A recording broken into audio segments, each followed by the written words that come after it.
Bayangkan ini, kamu telah memberikan segalanya cinta, kepercayaan, bahkan uangmu untuk membangun impian tunanganmu. Kamu membelikannya rumah mewah, membiayai gaya hidup glamornya, dan bahkan membawa ibumu yang sudah renta dan sakit-sakitan untuk tinggal bersamamu di rumah itu.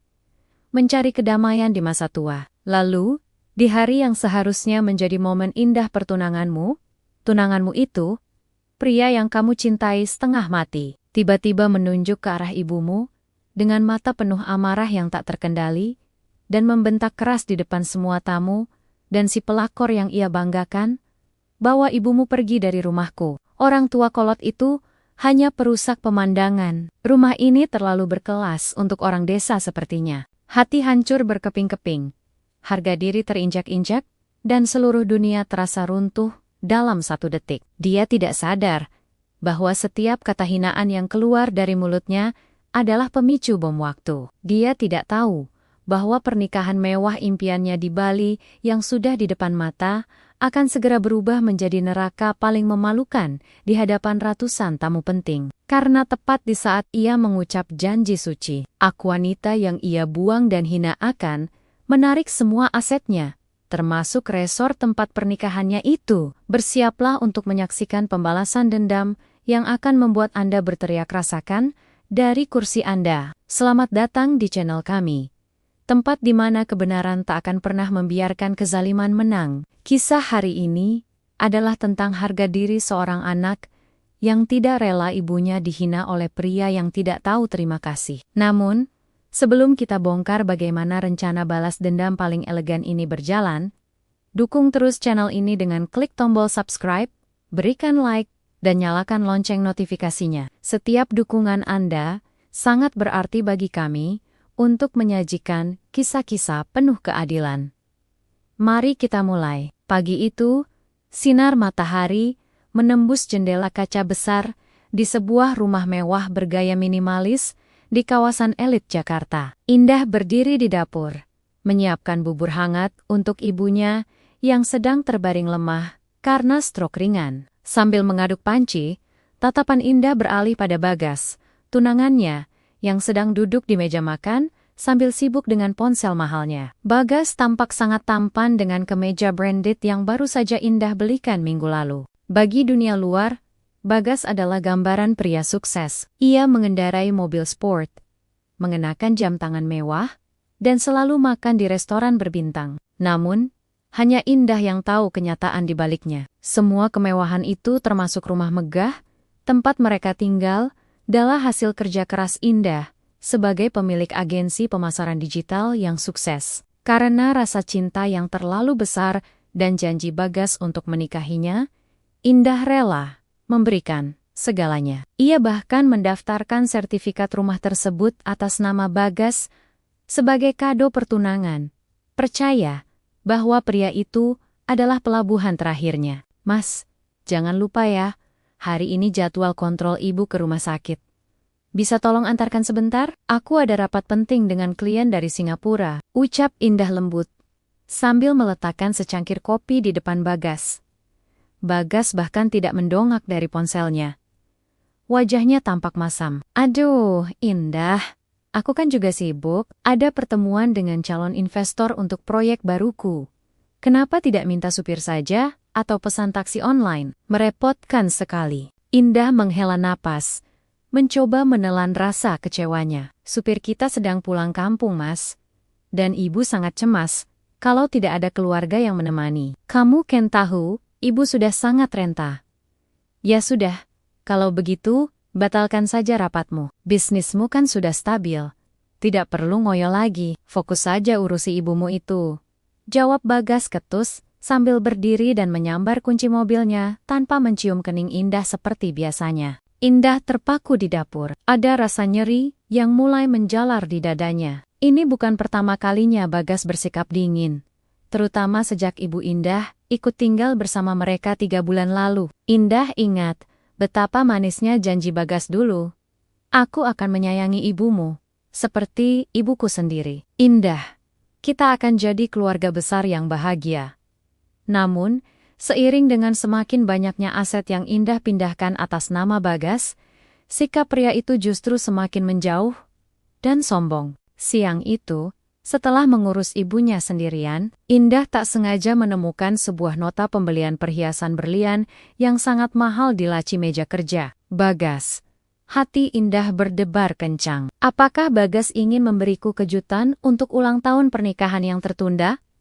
Pikirnya mencoba berbaik sangka. Namun, kecurigaan itu mulai tumbuh subur saat ia melihat Bagas semakin sering pulang larut malam dengan aroma parfum wanita yang sangat tajam dan asing. Indah belum menyadari bahwa pengabdiannya selama ini hanyalah jembatan bagi Bagas untuk mencapai gaya hidup yang ia dambakan. Ia tidak tahu bahwa pria yang ia manjakan dengan harta itu, di belakangnya sedang menertawakan kebodohan Indah bersama wanita lain. Indah masih terjebak dalam delusi cinta, tidak menyadari bahwa rumah yang ia bangun dengan tetesan keringatnya sendiri sebentar lagi akan menjadi panggung penghinaan paling menyakitkan bagi dirinya dan ibu tercintanya. Pengabdian butanya telah menempatkan seekor serigala di dalam rumahnya.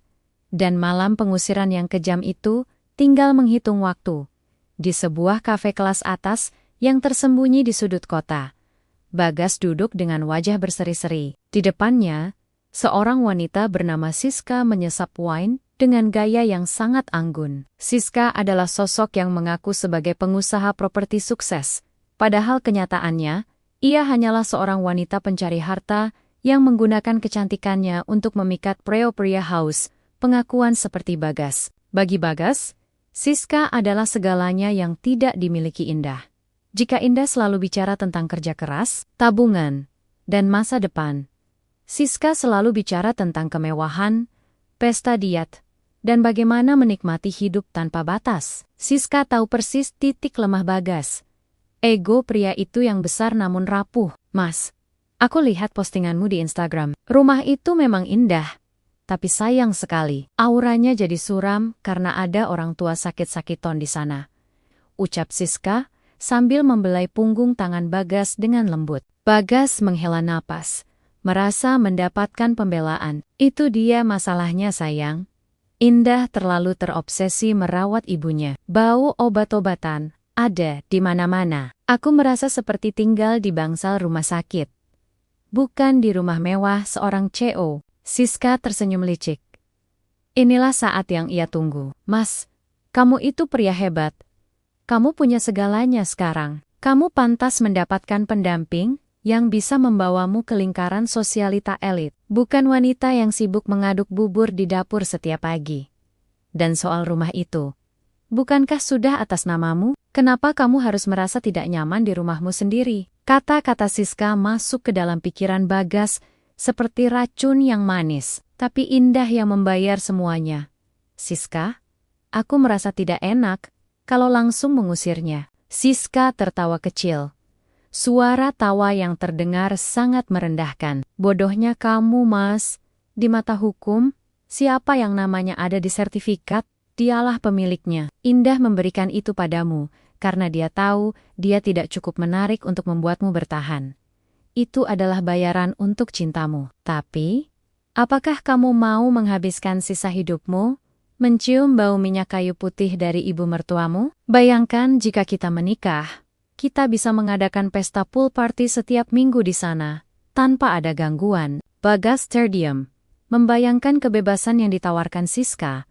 Pikiran kotornya mulai bekerja. Ia merasa bahwa kesuksesan yang ia miliki sekarang adalah karena kehebatannya sendiri, bukan karena modal dan bantuan Indah.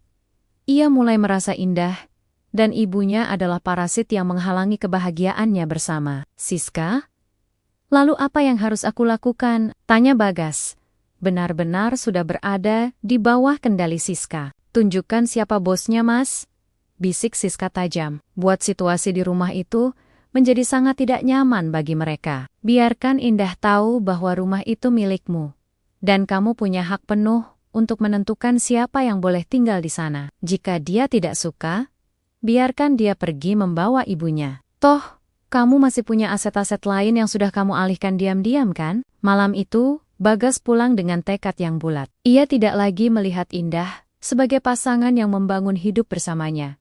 melainkan sebagai penghambat kesenangannya. Ia mulai sengaja membesarkan volume musik saat Ibu Indah sedang istirahat, mengeluh dengan kasar soal makanan, dan yang paling parah, ia mulai mengundang Siska untuk datang ke kantor Indah. Sioliola Siska adalah mitra bisnis barunya. Pengkhianatan itu kini telah memiliki bentuk yang sempurna. Siska bukan hanya mencuri hati Bagas, tapi ia sedang menuntun Bagas untuk menghancurkan wanita yang telah mengangkat derajatnya dari tanah. Di bawah pengaruh Siska, Bagas sedang mempersiapkan sebuah ledakan emosional yang akan menghancurkan hati Indah sedalam-dalamnya. Malam itu, hujan turun dengan sangat deras, menciptakan suasana mencekam di dalam rumah mewah yang seharusnya menjadi tempat perlindungan. Indah baru saja pulang dari kantor setelah menyelesaikan kontrak besar yang hasilnya direncanakan untuk biaya tambahan pernikahan mereka di Bali.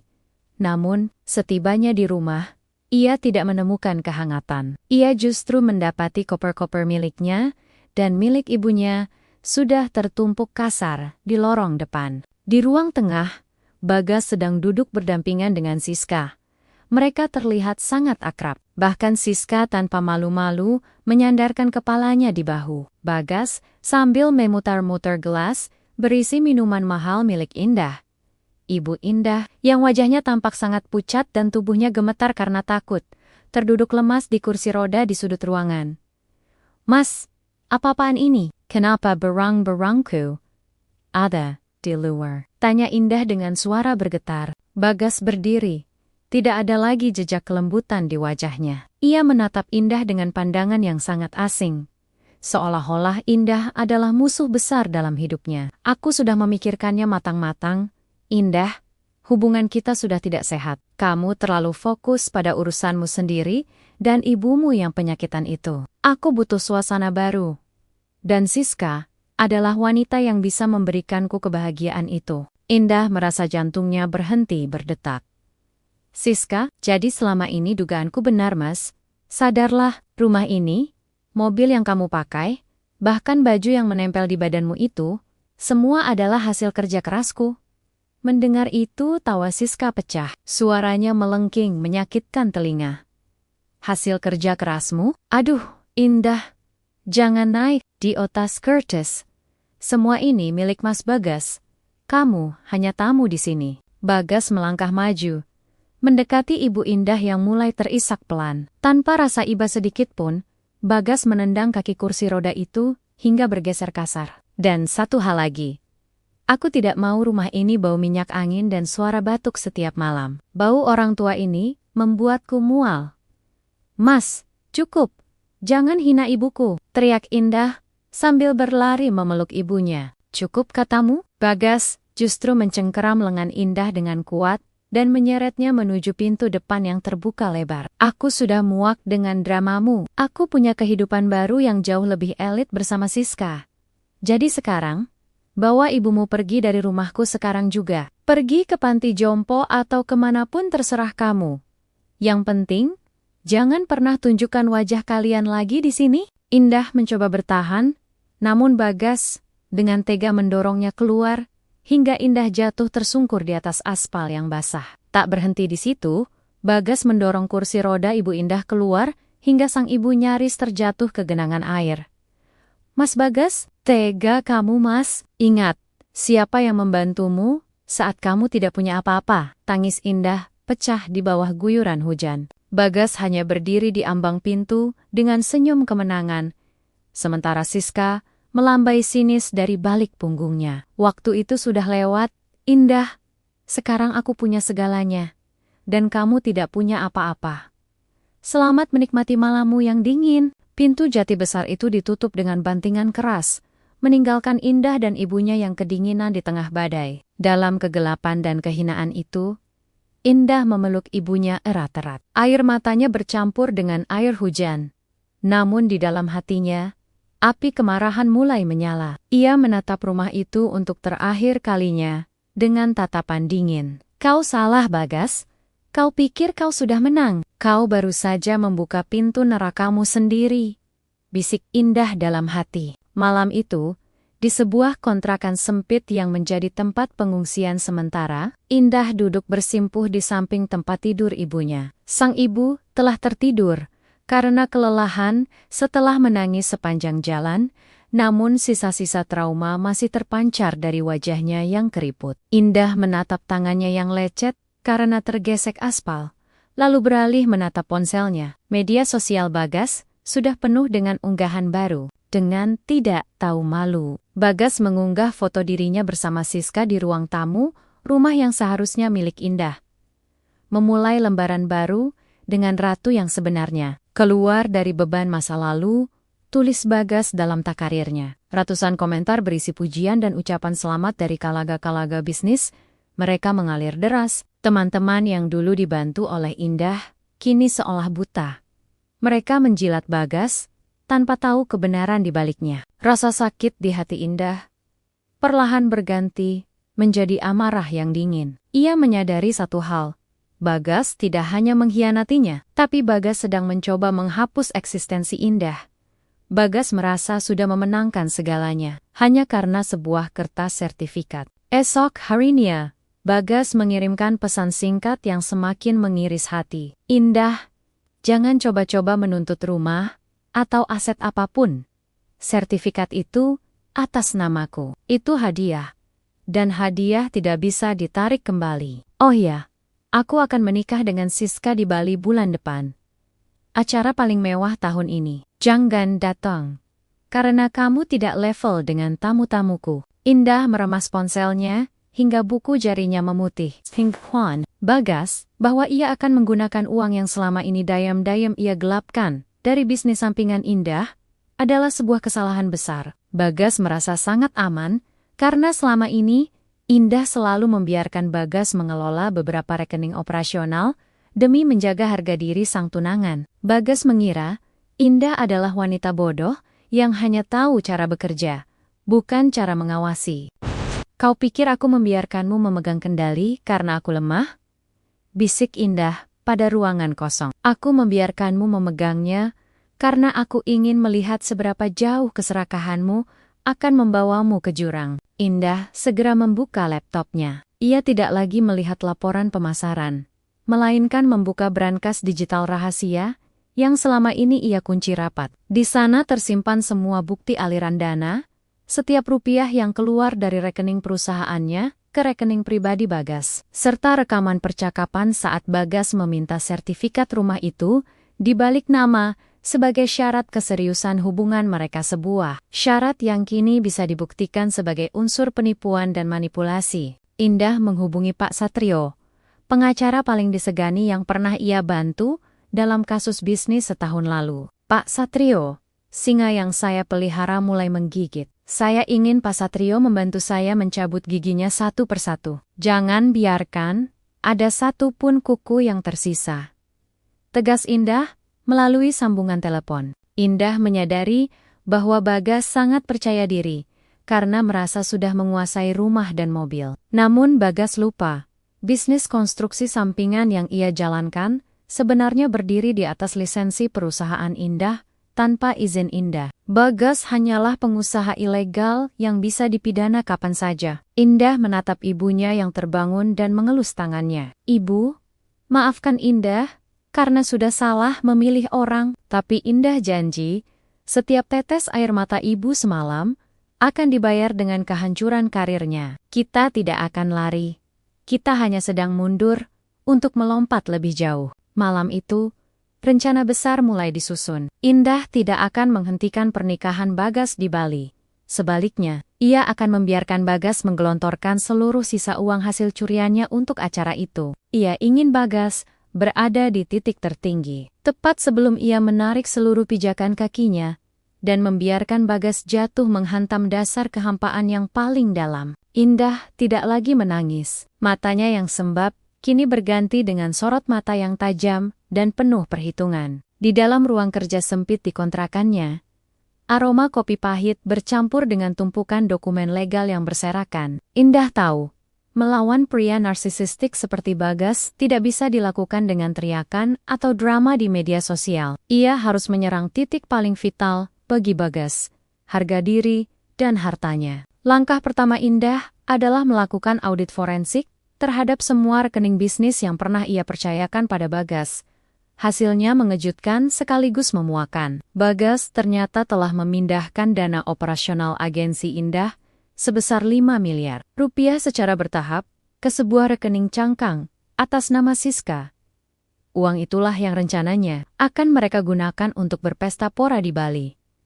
Dia pikir dia sangat pintar, gumam Indah, sambil menandatangani surat kuasa untuk Pak Satrio. Dia lupa bahwa setiap jejak digital adalah tali yang akan menjerat lehernya sendiri. Indah mulai bergerak di balik bayangan. Melalui koneksinya, ia mengetahui bahwa Bagas sedang mencoba meminjam uang ke bank dengan menjaminkan rumah mewah yang baru saja ia rebut dari Indah. Dengan tenang, Indah mengirimkan surat pemberitahuan sengketa hukum ke bank-bank besar di Jakarta. Dalam sekejap, permohonan kredit Bagas dibekukan. Bagas mulai panik karena tagihan vendor pernikahan di Bali mulai berdatangan. Namun ia belum menyadari bahwa Indahlah pelakunya. Tak berhenti di situ, Indah melakukan langkah yang paling berani. Ia menghubungi pemilik resor mewah di Bali, tempat Bagas akan menikah. Resor itu bernama The Azure Cliffs, sebuah tempat eksklusif yang pemiliknya ternyata adalah mantan klien Indah yang sangat berutang budi padanya. Halo, Pak Gunawan, ini Indah. Saya dengar resor Bapak akan digunakan untuk pernikahan Bagas minggu depan. Indah memulai pembicaraan dengan suara tenang, namun penuh otoritas. Setelah pembicaraan selama 1 jam, sebuah kesepakatan rahasia tercapai. Indah tidak meminta Pak Gunawan membatalkan acara itu. Sebaliknya, Indah membeli hak tagih seluruh biaya pernikahan tersebut dan menyuntikkan dana besar untuk mengambil alih sebagian saham resor yang memang sedang membutuhkan investor. Kini, secara teknis, Indah adalah pemilik tempat di mana Bagas akan mengucap janji suci dengan selingkuhannya. Sementara itu, Bagas yang malang tetap merasa di atas angin. Di rumah mewahnya, ia dan Siska sedang tertawa sambil mencoba baju pengantin. Tenang saja sayang, uang dari proyek konstruksi itu akan cair besok. Kita akan punya pernikahan paling viral tahun ini. Sesumbar Bagas kepada Siska. Bagas tidak tahu bahwa proyek konstruksi yang ia banggakan sebenarnya dikelola oleh subkontraktor yang semuanya adalah rekan bisnis setia Indah atas instruksi Indah. Semua pembayaran termin proyek itu ditunda dengan alasan kendala teknis. Bagas mulai terjebak dalam lubang hutang yang ia gali sendiri, namun ia terlalu sombong untuk berhenti. Ia terus menggesek kartu kreditnya, kartu kredit tambahan yang limitnya masih tersambung dengan rekening utama perusahaan Indah. Indah memantau setiap transaksi itu dari laptopnya. Setiap rupiah yang Bagas belanjakan adalah satu paku tambahan untuk peti matinya. Habiskan saja Bagas, belilah jas paling mahal, belilah gaun paling mewah untuk Siska. Semakin tinggi kamu terbang, semakin hancur tulangmu saat aku menjatuhkanmu nanti. Bisik Indah sambil mengelus tangan ibunya yang sedang beristirahat. Persiapan neraka di Bali sudah 90% selesai. Indah telah menyiapkan skenario di mana Bagas akan merasa menjadi raja dunia selama 1 jam. Sebelum akhirnya, ia menyadari bahwa mahkota yang ia pakai terbuat dari es yang sedang mencair di bawah terik matahari kebenaran. Nona, bisa dengar saya? Tetaplah sadar. Pak Aris menepuk pipi Sari dengan lembut, namun tegas. Sari hanya mampu membuka matanya sedikit. Ia melihat wajah seorang pria asing yang tampak sangat berwibawa, dengan tatapan mata yang memancarkan ketulusan yang sudah lama tidak ia lihat pada diri Doni. Tolong, jangan buang aku, bisik Sari, sebelum akhirnya matanya tertutup rapat, dan ia pingsan dalam dekapan pria asing tersebut. Tanpa membuang waktu, Pak Aris mengangkat tubuh Sari yang ringan seperti kapas itu. Ia tidak peduli jika jok mobil mewahnya akan hancur oleh lumpur. Baginya, menyelamatkan nyawa wanita ini adalah prioritas utama. Mobil mewah itu pun menderu pergi, meninggalkan hutan yang kelam, membawa Sari menuju sebuah kehidupan yang sama sekali tidak pernah ia bayangkan sebelumnya. Sari terbangun dengan perasaan seolah ia sedang melayang di atas awan. Aroma hutan yang lembab dan menusuk telah berganti dengan wangi terapi lavender dan spray sutra yang sangat halus. Saat ia membuka mata, Ia tidak lagi melihat dahan-dahan pohon yang menyeramkan, melainkan langit-langit kamar yang tinggi dengan ukiran gypsum emas yang sangat megah. Cahaya matahari pagi masuk melalui jendela besar dengan gorden bludru, menghangatkan tubuhnya yang sempat membeku. Ia mencoba duduk, namun rasa nyeri di punggungnya mengingatkannya pada kejadian tragis semalam. Ingatan tentang Doni yang melemparnya ke lumpur kembali menghantamnya seperti ombak besar. Air mata Sari mulai jatuh, namun tiba-tiba sebuah suara berat dan tenang menyapa dari sudut ruangan. Jangan menangis. Di sini, tidak akan ada yang bisa menyakitimu lagi. Sari menoleh dan melihat pria yang menyelamatkannya semalam. Pria itu berdiri di dekat jendela, mengenakan kemeja putih bersih, dengan lengan yang digulung hingga siku. Wajahnya tampak tegas dengan garis rahang yang kuat. Namun matanya memancarkan keteduhan yang luar biasa. Itulah Pak Aris. Di kota ini, namanya adalah legenda. Seorang yatim piatu yang membangun kerajaan bisnis properti dari nol hingga menjadi orang terkaya yang disegani. Pak Aris melangkah mendekat dan duduk di kursi di samping tempat tidur Sari. Saya sudah memanggil dokter pribadi saya. Anda mengalami hipotermia parah dan beberapa luka memar, tapi untungnya tidak ada tulang yang patah. Dokter juga sudah memeriksa kondisi kaki Anda. Sorry, menandok. Menatap kakinya yang tertutup selimut mahal. Kaki saya tidak akan pernah bisa berjalan lagi, Pak. Saya hanya beban bagi siapapun yang bersama saya. Suami saya sendiri yang membuang saya karena saya lumpuh. Pak Aris terdiam sejenak, menatap Sari dengan tatapan yang sulit diartikan. Ada sedikit kilatan kemarahan di matanya saat mendengar tentang Doni, namun ia segera menutupinya. Beban, Nona? Di dunia ini, tidak ada manusia yang menjadi beban, kecuali mereka yang kehilangan hati nuraninya. Nama saya Aris. Dan untuk saat ini, rumah ini adalah rumahmu. Saya tidak akan bertanya siapa suamimu sekarang, karena saat ini, kau butuh istirahat, bukan penjelasan. Sorry, Tertigan. Ia tidak pernah membayangkan, ada orang asing yang begitu tulus menolongnya, tanpa bertanya apapun. Di Ramadoni, ia diperlakukan seperti barang rusak yang tidak berguna naman di sini. Di istana pria misterius ini, ia diperlakukan seperti seorang ratu. Kenapa Bapak menolong saya? Tanya Sari dengan suara serak. Bapak tidak tahu siapa saya. Bagaimana kalau saya orang jahat? Aris tersenyum tipis. Sebuah senyuman yang sangat langka. Orang jahat tidak memiliki mata setulus matamu saat memohon untuk tidak dibuang semalam. Lagi pula, saya punya insting bisnis yang kuat. Saya merasa, menyelamatkanmu adalah investasi terbaik yang pernah saya lakukan dalam hidup saya. Aris kemudian memanggil seorang perawat senior bernama Mbok Darmi untuk membantu Sari membersihkan diri dan menyuapinya makanan bergizi. Sebelum keluar dari kamar, Aris berhenti di ambang pintu. Satu hal lagi Nona Sari, jangan pernah menyerah pada kakimu. Saya mengenal dokter saraf terbaik di dunia. Jika kau punya kemauan untuk berdiri, saya punya jalan untuk mewujudkannya. Pintu tertutup pelan, meninggalkan Sari dalam keheningan yang kini terasa aman. Untuk pertama kalinya sejak kecelakaan itu, Sari merasa ada harapan yang mulai tumbuh di hatinya. Ia tidak tahu siapa sebenarnya Pak Aris, atau mengapa pria itu begitu baik. Namun ia tahu satu hal. Takdir telah membawanya dari tangan seorang iblis, menuju pelukan seorang malaikat pelindung yang akan membantunya menuntut keadilan. Minggu-minggu awal di kediaman Pak Aris terasa seperti mimpi yang sangat nyata bagi Sari. Setiap pagi, ia tidak lagi terbangun oleh bentakan Doni atau sindiran tajam Maya, melainkan oleh kicauan burung di taman belakang dan sapaan hangat dari Mbok Darmi. Namun, Pak Aris bukan sekadar memberikan tempat tinggal mewah. Ia memberikan Sari sebuah misi untuk hidup kembali. Sari, hari ini tim dokter spesialis saraf dari Jerman sudah tiba. Mereka akan melakukan evaluasi menyeluruh pada kakimu, ucap Pak Aris, suatu pagi, saat mereka sarapan di teras yang menghadap ke kolam renang.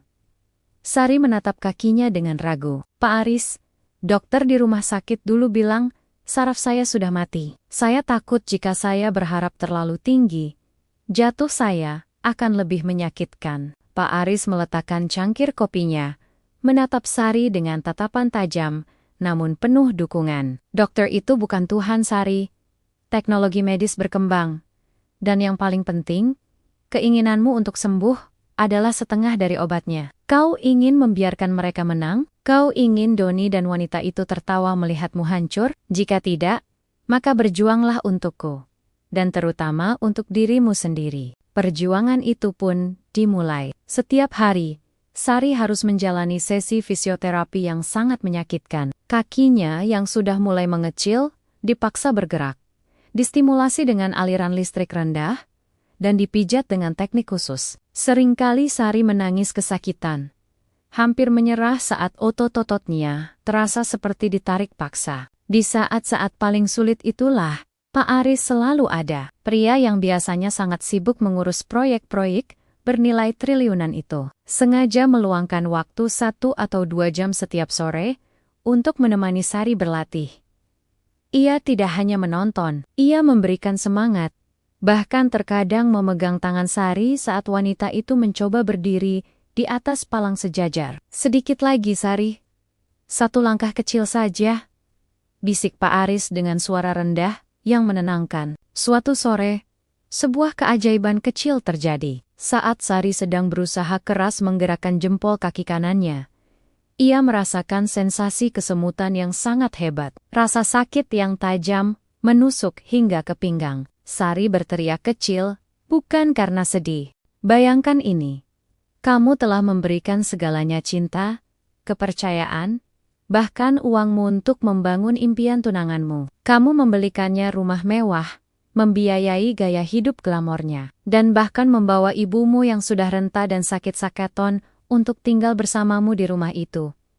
Mencari kedamaian di masa tua. Lalu, di hari yang seharusnya menjadi momen indah pertunanganmu, tunanganmu itu, pria yang kamu cintai setengah mati, tiba-tiba menunjuk ke arah ibumu, dengan mata penuh amarah yang tak terkendali, dan membentak keras di depan semua tamu, dan si pelakor yang ia banggakan, bawa ibumu pergi dari rumahku. Orang tua kolot itu hanya perusak pemandangan. Rumah ini terlalu berkelas untuk orang desa sepertinya. Hati hancur berkeping-keping. Harga diri terinjak-injak, dan seluruh dunia terasa runtuh dalam 1 detik. Dia tidak sadar bahwa setiap kata hinaan yang keluar dari mulutnya adalah pemicu bom waktu. Dia tidak tahu bahwa pernikahan mewah impiannya di Bali yang sudah di depan mata akan segera berubah menjadi neraka paling memalukan di hadapan ratusan tamu penting. Karena tepat di saat ia mengucap janji suci, aku wanita yang ia buang dan hina akan menarik semua asetnya, termasuk resor tempat pernikahannya itu. Bersiaplah untuk menyaksikan pembalasan dendam yang akan membuat Anda berteriak rasakan dari kursi Anda. Selamat datang di channel kami. Tempat di mana kebenaran tak akan pernah membiarkan kezaliman menang. Kisah hari ini adalah tentang harga diri seorang anak yang tidak rela ibunya dihina oleh pria yang tidak tahu terima kasih. Namun, sebelum kita bongkar bagaimana rencana balas dendam paling elegan ini berjalan, dukung terus channel ini dengan klik tombol subscribe, berikan like, dan nyalakan lonceng notifikasinya. Setiap dukungan Anda sangat berarti bagi kami untuk menyajikan kisah-kisah penuh keadilan. Mari kita mulai. Pagi itu, sinar matahari menembus jendela kaca besar di sebuah rumah mewah bergaya minimalis di kawasan elit Jakarta. Indah berdiri di dapur, menyiapkan bubur hangat untuk ibunya yang sedang terbaring lemah karena stroke ringan. Sambil mengaduk panci, tatapan Indah beralih pada Bagas, tunangannya, yang sedang duduk di meja makan sambil sibuk dengan ponsel mahalnya. Bagas tampak sangat tampan dengan kemeja branded yang baru saja Indah belikan minggu lalu. Bagi dunia luar, Bagas adalah gambaran pria sukses. Ia mengendarai mobil sport, mengenakan jam tangan mewah, dan selalu makan di restoran berbintang. Namun, hanya Indah yang tahu kenyataan di baliknya. Semua kemewahan itu termasuk rumah megah, tempat mereka tinggal, adalah hasil kerja keras Indah sebagai pemilik agensi pemasaran digital yang sukses. Karena rasa cinta yang terlalu besar dan janji Bagas untuk menikahinya, Indah rela memberikan segalanya. Ia bahkan mendaftarkan sertifikat rumah tersebut atas nama Bagas sebagai kado pertunangan. Percaya bahwa pria itu adalah pelabuhan terakhirnya. Mas, jangan lupa ya, hari ini jadwal kontrol ibu ke rumah sakit. Bisa tolong antarkan sebentar? Aku ada rapat penting dengan klien dari Singapura, ucap Indah lembut, sambil meletakkan secangkir kopi di depan Bagas. Bagas bahkan tidak mendongak dari ponselnya. Wajahnya tampak masam. Aduh, Indah, aku kan juga sibuk, ada pertemuan dengan calon investor untuk proyek baruku. Kenapa tidak minta supir saja atau pesan taksi online? Merepotkan sekali. Indah menghela napas, mencoba menelan rasa kecewanya. Supir kita sedang pulang kampung, Mas. Dan ibu sangat cemas kalau tidak ada keluarga yang menemani. Kamu kan tahu, ibu sudah sangat renta. Ya sudah, kalau begitu, batalkan saja rapatmu. Bisnismu kan sudah stabil. Tidak perlu ngoyo lagi, fokus saja urusi ibumu itu.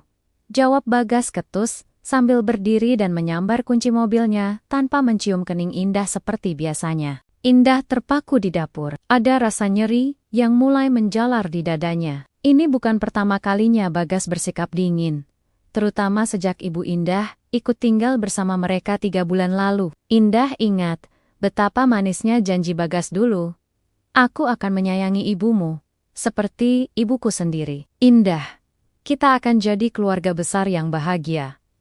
Namun, seiring dengan semakin banyaknya aset yang Indah pindahkan atas nama Bagas, sikap pria itu justru semakin menjauh dan sombong. Siang itu, setelah mengurus ibunya sendirian, Indah tak sengaja menemukan sebuah nota pembelian perhiasan berlian yang sangat mahal di laci meja kerja Bagas.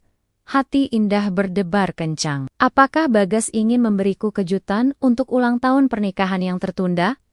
Pikirnya mencoba berbaik sangka. Namun, kecurigaan itu mulai tumbuh subur saat ia melihat Bagas semakin sering pulang larut malam dengan aroma parfum wanita yang sangat tajam dan asing. Indah belum menyadari bahwa pengabdiannya selama ini hanyalah jembatan bagi Bagas untuk mencapai gaya hidup yang ia dambakan. Ia tidak tahu bahwa pria yang ia manjakan dengan harta itu, di belakangnya sedang menertawakan kebodohan Indah bersama wanita lain. Indah masih terjebak dalam delusi cinta, tidak menyadari bahwa rumah yang ia bangun dengan tetesan keringatnya sendiri sebentar lagi akan menjadi panggung penghinaan paling menyakitkan bagi dirinya dan ibu tercintanya. Pengabdian butanya telah menempatkan seekor serigala di dalam rumahnya. Dan malam pengusiran yang kejam itu tinggal menghitung waktu. Di sebuah kafe kelas atas yang tersembunyi di sudut kota, Bagas duduk dengan wajah berseri-seri. Di depannya, seorang wanita bernama Siska menyesap wine dengan gaya yang sangat anggun. Siska adalah sosok yang mengaku sebagai pengusaha properti sukses. Padahal kenyataannya, ia hanyalah seorang wanita pencari harta yang menggunakan kecantikannya untuk memikat pria-pria haus pengakuan seperti Bagas. Bagi Bagas, Siska adalah segalanya yang tidak dimiliki Indah.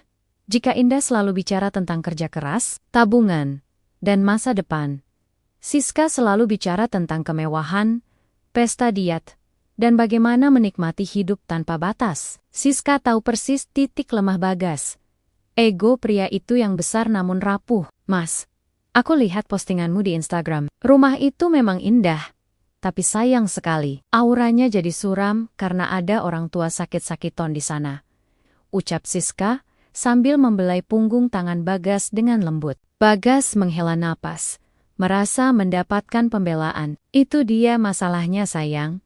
Indah terlalu terobsesi merawat ibunya. Bau obat-obatan ada di mana-mana. Aku merasa seperti tinggal di bangsal rumah sakit, bukan di rumah mewah seorang CEO. Siska tersenyum licik. Inilah saat yang ia tunggu. Mas, kamu itu pria hebat.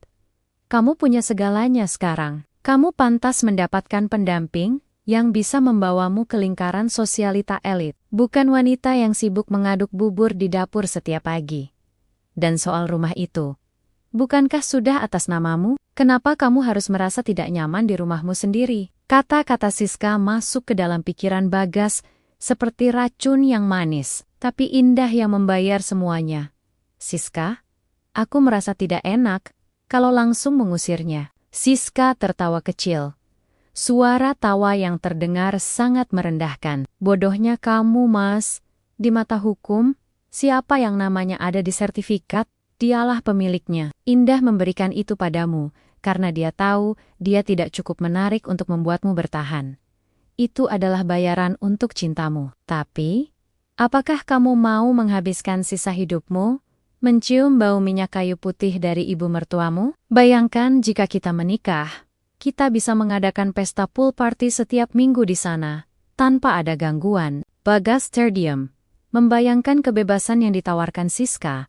Pikiran kotornya mulai bekerja. Ia merasa bahwa kesuksesan yang ia miliki sekarang adalah karena kehebatannya sendiri, bukan karena modal dan bantuan Indah. Ia mulai merasa Indah dan ibunya adalah parasit yang menghalangi kebahagiaannya bersama. Siska? Lalu apa yang harus aku lakukan? Tanya Bagas. Benar-benar sudah berada di bawah kendali Siska. Tunjukkan siapa bosnya, Mas. Bisik Siska tajam. Buat situasi di rumah itu menjadi sangat tidak nyaman bagi mereka. Biarkan Indah tahu bahwa rumah itu milikmu. Dan kamu punya hak penuh untuk menentukan siapa yang boleh tinggal di sana. Jika dia tidak suka, biarkan dia pergi membawa ibunya. Toh, kamu masih punya aset-aset lain yang sudah kamu alihkan diam-diam kan? Malam itu, Bagas pulang dengan tekad yang bulat. Ia tidak lagi melihat Indah sebagai pasangan yang membangun hidup bersamanya, melainkan sebagai penghambat kesenangannya. Ia mulai sengaja membesarkan volume musik saat ibu Indah sedang istirahat, mengeluh dengan kasar soal makanan, dan yang paling parah, ia mulai mengundang Siska untuk datang ke kantor Indah. Sioliola Siska adalah mitra bisnis barunya. Pengkhianatan itu kini telah memiliki bentuk yang sempurna. Siska bukan hanya mencuri hati Bagas, tapi ia sedang menuntun Bagas untuk menghancurkan wanita yang telah mengangkat derajatnya dari tanah. Di bawah pengaruh Siska, Bagas sedang mempersiapkan sebuah ledakan emosional yang akan menghancurkan hati Indah sedalam-dalamnya. Malam itu, hujan turun dengan sangat deras, menciptakan suasana mencekam di dalam rumah mewah yang seharusnya menjadi tempat perlindungan. Indah baru saja pulang dari kantor setelah menyelesaikan kontrak besar yang hasilnya direncanakan untuk biaya tambahan pernikahan mereka di Bali. Namun, setibanya di rumah, ia tidak menemukan kehangatan. Ia justru mendapati koper-koper miliknya dan milik ibunya sudah tertumpuk kasar di lorong depan. Di ruang tengah, Bagas sedang duduk berdampingan dengan Siska. Mereka terlihat sangat akrab. Bahkan Siska tanpa malu-malu menyandarkan kepalanya di bahu Bagas sambil memutar-mutar gelas berisi minuman mahal milik Indah. Ibu Indah, yang wajahnya tampak sangat pucat dan tubuhnya gemetar karena takut, terduduk lemas di kursi roda di sudut ruangan. Mas, apa-apaan ini? Kenapa barang-barangku ada di luar? Tanya Indah dengan suara bergetar. Bagas berdiri. Tidak ada lagi jejak kelembutan di wajahnya. Ia menatap Indah dengan pandangan yang sangat asing. Seolah-olah Indah adalah musuh besar dalam hidupnya. Aku sudah memikirkannya matang-matang. Indah, hubungan kita sudah tidak sehat. Kamu terlalu fokus pada urusanmu sendiri dan ibumu yang penyakitan itu. Aku butuh suasana baru. Dan Siska adalah wanita yang bisa memberikanku kebahagiaan itu. Indah merasa jantungnya berhenti berdetak. Siska, jadi selama ini dugaanku benar, Mas. Sadarlah, rumah ini, mobil yang kamu pakai, bahkan baju yang menempel di badanmu itu, semua adalah hasil kerja kerasku. Mendengar itu, tawa Siska pecah. Suaranya melengking menyakitkan telinga. Hasil kerja kerasmu? Aduh, Indah. Jangan naik di otas Curtis. Semua ini milik Mas Bagas. Kamu hanya tamu di sini. Bagas melangkah maju, mendekati Ibu Indah yang mulai terisak pelan. Tanpa rasa iba sedikit pun, Bagas menendang kaki kursi roda itu hingga bergeser kasar. Dan satu hal lagi. Aku tidak mau rumah ini bau minyak angin dan suara batuk setiap malam. Bau orang tua ini membuatku mual. Mas, cukup. Jangan hina ibuku, teriak Indah sambil berlari memeluk ibunya. Cukup katamu? Bagas justru mencengkeram lengan Indah dengan kuat dan menyeretnya menuju pintu depan yang terbuka lebar. Aku sudah muak dengan dramamu. Aku punya kehidupan baru yang jauh lebih elit bersama Siska. Jadi sekarang, bawa ibumu pergi dari rumahku sekarang juga. Pergi ke panti jompo atau kemanapun terserah kamu. Yang penting, jangan pernah tunjukkan wajah kalian lagi di sini. Indah mencoba bertahan, namun Bagas dengan tega mendorongnya keluar, hingga Indah jatuh tersungkur di atas aspal yang basah. Tak berhenti di situ, Bagas mendorong kursi roda ibu Indah keluar, hingga sang ibu nyaris terjatuh ke genangan air. Mas Bagas, tega kamu mas. Ingat, siapa yang membantumu saat kamu tidak punya apa-apa? Tangis Indah pecah di bawah guyuran hujan. Bagas hanya berdiri di ambang pintu dengan senyum kemenangan, sementara Siska melambai sinis dari balik punggungnya. Waktu itu sudah lewat, Indah. Sekarang aku punya segalanya, dan kamu tidak punya apa-apa. Selamat menikmati malammu yang dingin. Pintu jati besar itu ditutup dengan bantingan keras, meninggalkan Indah dan ibunya yang kedinginan di tengah badai. Dalam kegelapan dan kehinaan itu, Indah memeluk ibunya erat-erat. Air matanya bercampur dengan air hujan. Namun di dalam hatinya, api kemarahan mulai menyala. Ia menatap rumah itu untuk terakhir kalinya, dengan tatapan dingin. Kau salah, Bagas. Kau pikir kau sudah menang. Kau baru saja membuka pintu nerakamu sendiri, bisik Indah dalam hati. Malam itu, di sebuah kontrakan sempit yang menjadi tempat pengungsian sementara, Indah duduk bersimpuh di samping tempat tidur ibunya. Sang ibu telah tertidur karena kelelahan setelah menangis sepanjang jalan, namun sisa-sisa trauma masih terpancar dari wajahnya yang keriput. Indah menatap tangannya yang lecet karena tergesek aspal, lalu beralih menatap ponselnya. Media sosial Bagas sudah penuh dengan unggahan baru. Dengan tidak tahu malu, Bagas mengunggah foto dirinya bersama Siska di ruang tamu, rumah yang seharusnya milik Indah. Memulai lembaran baru dengan ratu yang sebenarnya. Keluar dari beban masa lalu, tulis Bagas dalam takarirnya. Ratusan komentar berisi pujian dan ucapan selamat dari kalaga-kalaga bisnis.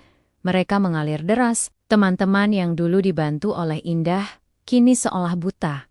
Mereka menjilat Bagas, tanpa tahu kebenaran di baliknya. Rasa sakit di hati Indah perlahan berganti menjadi amarah yang dingin. Ia menyadari satu hal. Bagas tidak hanya mengkhianatinya, tapi Bagas sedang mencoba menghapus eksistensi Indah. Bagas merasa sudah memenangkan segalanya, hanya karena sebuah kertas sertifikat. Esok harinya, Bagas mengirimkan pesan singkat yang semakin mengiris hati. Indah, jangan coba-coba menuntut rumah atau aset apapun. Sertifikat itu atas namaku. Itu hadiah. Dan hadiah tidak bisa ditarik kembali. Oh ya, aku akan menikah dengan Siska di Bali bulan depan. Acara paling mewah tahun ini. Jangan datang, karena kamu tidak level dengan tamu-tamuku. Indah meremas ponselnya, hingga buku jarinya memutih. Hingkuan, Bagas, bahwa ia akan menggunakan uang yang selama ini diam-diam ia gelapkan dari bisnis sampingan Indah, adalah sebuah kesalahan besar. Bagas merasa sangat aman, karena selama ini, Indah selalu membiarkan Bagas mengelola beberapa rekening operasional demi menjaga harga diri sang tunangan. Bagas mengira Indah adalah wanita bodoh yang hanya tahu cara bekerja, bukan cara mengawasi. Kau pikir aku membiarkanmu memegang kendali karena aku lemah? Bisik Indah pada ruangan kosong. Aku membiarkanmu memegangnya karena aku ingin melihat seberapa jauh keserakahanmu akan membawamu ke jurang. Indah segera membuka laptopnya. Ia tidak lagi melihat laporan pemasaran, melainkan membuka brankas digital rahasia yang selama ini ia kunci rapat. Di sana tersimpan semua bukti aliran dana, setiap rupiah yang keluar dari rekening perusahaannya ke rekening pribadi Bagas, serta rekaman percakapan saat Bagas meminta sertifikat rumah itu di balik nama sebagai syarat keseriusan hubungan mereka, sebuah syarat yang kini bisa dibuktikan sebagai unsur penipuan dan manipulasi. Indah menghubungi Pak Satrio, pengacara paling disegani yang pernah ia bantu dalam kasus bisnis setahun lalu. Pak Satrio, singa yang saya pelihara mulai menggigit. Saya ingin Pak Satrio membantu saya mencabut giginya satu persatu. Jangan biarkan ada satu pun kuku yang tersisa. Tegas Indah melalui sambungan telepon. Indah menyadari bahwa Bagas sangat percaya diri karena merasa sudah menguasai rumah dan mobil. Namun Bagas lupa, bisnis konstruksi sampingan yang ia jalankan sebenarnya berdiri di atas lisensi perusahaan Indah tanpa izin Indah. Bagas hanyalah pengusaha ilegal yang bisa dipidana kapan saja. Indah menatap ibunya yang terbangun dan mengelus tangannya. "Ibu, maafkan Indah karena sudah salah memilih orang." Tapi Indah janji, setiap tetes air mata ibu semalam akan dibayar dengan kehancuran karirnya. "Kita tidak akan lari. Kita hanya sedang mundur untuk melompat lebih jauh." Malam itu, rencana besar mulai disusun. Indah tidak akan menghentikan pernikahan Bagas di Bali.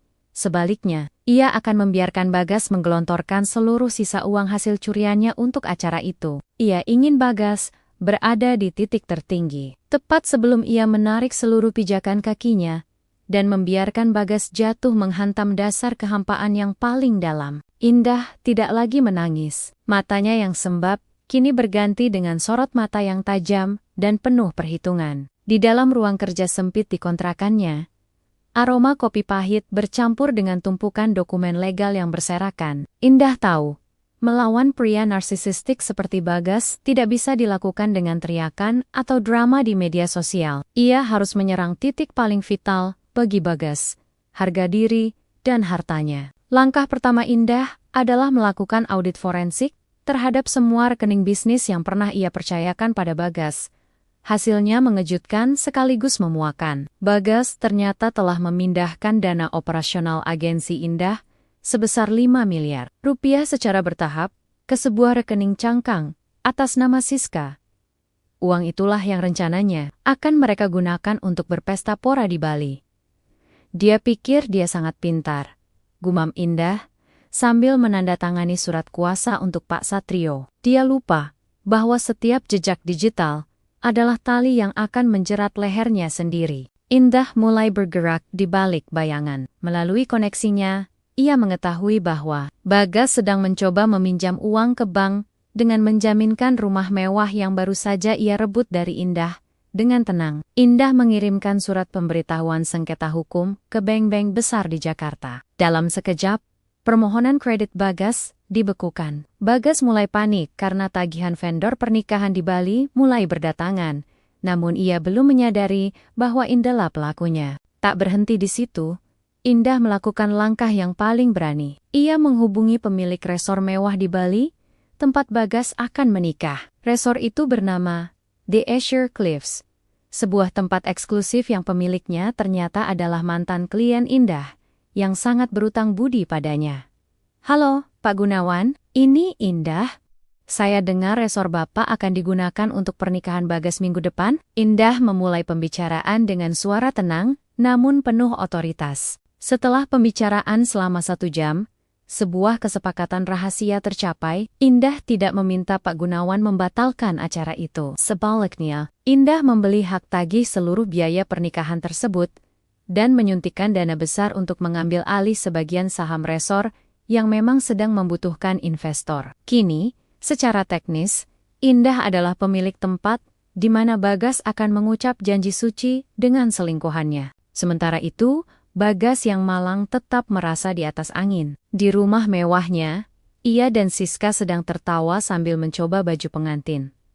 "Tenang saja sayang, uang dari proyek konstruksi itu akan cair besok. Kita akan punya pernikahan paling viral tahun ini," sesumbar Bagas kepada Siska. Bagas tidak tahu bahwa proyek konstruksi yang ia banggakan sebenarnya dikelola oleh subkontraktor yang semuanya adalah rekan bisnis setia Indah.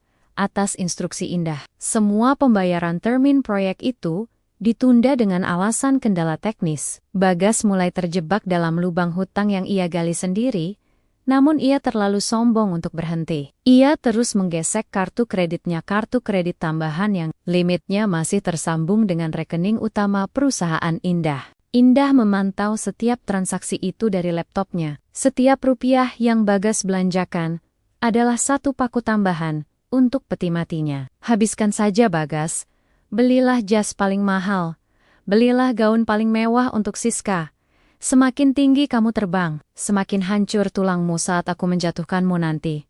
Bisik Indah sambil mengelus tangan ibunya yang sedang beristirahat. Persiapan neraka di Bali sudah 90% selesai. Indah telah menyiapkan skenario di mana Bagas akan merasa menjadi raja dunia selama 1 jam. Sebelum akhirnya, ia menyadari bahwa mahkota yang ia pakai terbuat dari es yang sedang mencair di bawah terik matahari kebenaran. Nona, bisa dengar saya? Tetaplah sadar. Pak Aris menepuk pipi Sari dengan lembut, namun tegas. Sari hanya mampu membuka matanya sedikit. Ia melihat wajah seorang pria asing yang tampak sangat berwibawa, dengan tatapan mata yang memancarkan ketulusan yang sudah lama tidak ia lihat pada diri Doni. Tolong, jangan buang aku, bisik Sari, sebelum akhirnya matanya tertutup rapat, dan ia pingsan dalam dekapan pria asing tersebut. Tanpa membuang waktu, Pak Aris mengangkat tubuh Sari yang ringan seperti kapas itu. Ia tidak peduli jika jok mobil mewahnya akan hancur oleh lumpur. Baginya, menyelamatkan nyawa wanita ini adalah prioritas utama. Mobil mewah itu pun menderu pergi, meninggalkan hutan yang kelam, membawa Sari menuju sebuah kehidupan yang sama sekali tidak pernah ia bayangkan sebelumnya. Sari terbangun dengan perasaan seolah ia sedang melayang di atas awan. Aroma hutan yang lembab dan menusuk telah berganti dengan wangi terapi lavender dan spray sutra yang sangat halus. Saat ia membuka mata, ia tidak lagi melihat dahan-dahan pohon yang menyeramkan, melainkan langit-langit kamar yang tinggi dengan ukiran gypsum emas yang sangat megah. Cahaya matahari pagi masuk melalui jendela besar dengan gorden bludru, menghangatkan tubuhnya yang sempat membeku. Ia mencoba duduk, namun rasa nyeri di punggungnya mengingatkannya pada kejadian tragis semalam. Ingatan tentang Doni yang melemparnya ke lumpur kembali menghantamnya seperti ombak besar. Air mata Sari mulai jatuh, namun tiba-tiba sebuah suara berat dan tenang menyapa dari sudut ruangan. Jangan menangis. Di sini, tidak akan ada yang bisa menyakitimu lagi. Sari menoleh dan melihat pria yang menyelamatkannya semalam. Pria itu berdiri di dekat jendela, mengenakan kemeja putih bersih, dengan lengan yang digulung hingga siku. Wajahnya tampak tegas dengan gari rahang yang kuat. Namun matanya memancarkan keteduhan yang luar biasa. Itulah Pak Aris. Di kota ini, namanya adalah legenda. Seorang yatim piatu yang membangun kerajaan bisnis properti dari nol hingga menjadi orang terkaya yang disegani. Pak Aris melangkah mendekat dan duduk di kursi di samping tempat tidur Sari. Saya sudah memanggil dokter pribadi saya. Anda mengalami hipotermia parah dan beberapa luka memar, tapi untungnya tidak ada tulang yang patah. Dokter juga sudah memeriksa kondisi kaki Anda. Sorry, menandok. Menatap kakinya yang tertutup selimut mahal. Kaki saya tidak akan pernah bisa berjalan lagi, Pak. Saya hanya beban bagi siapapun yang bersama saya. Suami saya sendiri yang membuang saya karena saya lumpuh. Pak Aris terdiam sejenak, menatap Sari dengan tatapan yang sulit diartikan. Ada sedikit kilatan kemarahan di matanya saat mendengar tentang Doni, namun ia segera menutupinya. Beban, Nona? Di dunia ini, tidak ada manusia yang menjadi beban, kecuali mereka yang kehilangan hati nuraninya. Nama saya Aris. Dan untuk saat ini, rumah ini adalah rumahmu. Saya tidak akan bertanya siapa suamimu sekarang. Karena saat ini, kau butuh istirahat, bukan penjelasan. Sorry, Turtigan. Ia tidak pernah membayangkan ada orang asing yang begitu tulus menolongnya, tanpa bertanya apapun. Di Ramadoni, ia diperlakukan seperti barang rusak yang tidak berguna naman di sini. Di istana pria misterius ini, ia diperlakukan seperti seorang ratu. Kenapa Bapak menolong saya? Tanya Sari dengan suara serak. Bapak tidak tahu siapa saya. Bagaimana kalau saya orang jahat? Aris tersenyum tipis.